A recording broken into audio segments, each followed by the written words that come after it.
Hi. So we've talked about breaks and schedules. Let's talk about what it looks like to plan as a year-round homeschooler. Well, I believe that making plans should be a building thing, meaning you start at one step and then do the other and then the next and the next. And typically you go up, but I start higher and go down. So how I plan as a year-round homeschooler is I start with the long term.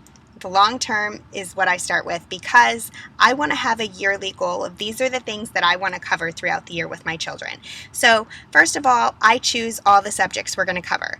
For high school, this is important because you have to keep track of the things that they need if you're going to send them to college.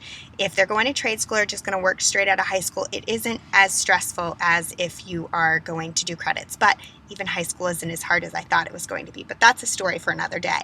So to get started with the long-term goals, the long-term plans, you're going to choose all the subjects you're going to cover. I typically cover one math, one language arts, one science, one history, one fine arts, and any electives my high schoolers might be interested in for that year.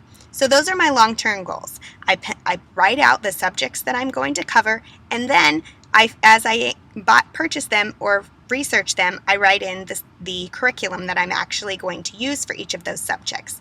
Then I move on from yearly to a quarterly plan, and I loosely plan each subject around vacations and breaks that we're going to take during those quarters.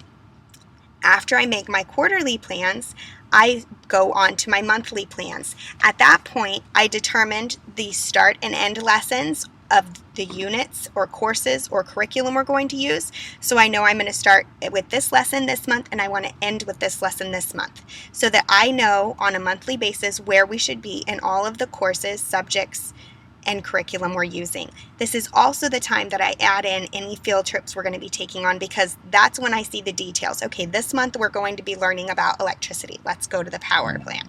This month we're going to be learning about the ocean. Let's make an ocean trip day. That's how I plan our field trips, is when I do our monthly planning. Then I do weekly planning. At that point, I can tweak our homeschool schedule based on my monthly plan, accounting for any break days that we ended up taking, doctor's appointments, extra study days that we actually did, field trips we may have taken that I hadn't planned on, or homeschooling activities we participated in on the weekend that I had forgotten about. So that's how I make plans as a year-round homeschooler. I do it in 4 stages: yearly, which is your long-term plan covering all of the subjects you want to cover for the year; quarterly, where I loosely plan every subject around vacations and breaks that we may take in those quarters; monthly, so I have a starting place and an ending place for all courses, units, and curriculum we're using, and I fill in our field trips that I know we can take that month. And then on a weekly basis, I arrange our homeschool schedule and take the monthly plan into account, as well as any breaks, sick days, or extracurricular activities we've done for the month. So, planning as a year-round homeschooler isn't as hard as it may seem. That may not be what works for you, but that's what I've found in all the years I've homeschooled year-round to be the best way to keep track of my homeschool and to keep things organized for myself and my children.